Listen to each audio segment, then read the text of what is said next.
One minute, you're watching Scott Reynolds woodworking with your wife. The next, you're cutting a template for a bread knife she decided she needs for a bread making class in Vermont next week. And now, I need to make two more for her sister and mother for the holidays. Welcome to Unplanned Woodworking.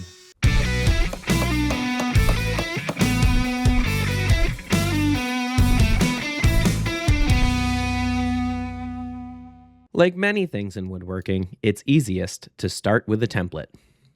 While I probably could have bought one, it was easy enough to draw it out on a 1/4-inch piece of plywood. I cut the template out on the bandsaw and then used the classic dowel wrapped in sandpaper stuffed in a drill press trick to smooth the curves, since I don't have a spindle sander. With the template finalized, I grabbed a piece of beautiful mahogany scrap.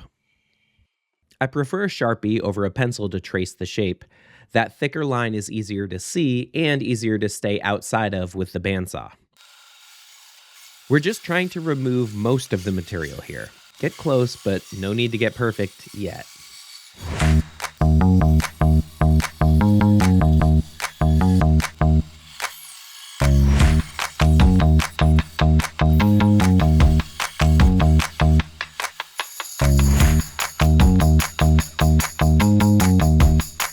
Next, I taped the template onto the blank, dropped the flush trim bit into the router table, and routed out the final shape.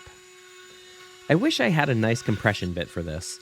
These straight blades tend to chatter and chip out a bit, forcing me to switch to a bottom bearing bit for those tricky opposing grain sections. But we got there.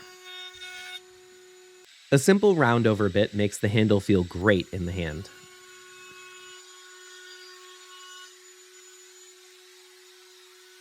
Then, it's just the long game. Sanding and water popping.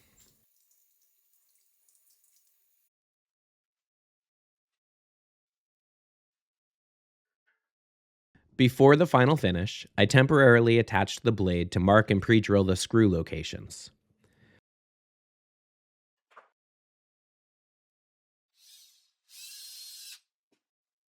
Drive the screws by hand with a screwdriver. You do not want to overdrive it with a drill and split that beautiful mahogany. Finally, a couple coats of food-safe mineral oil for that rich, vibrant sheen.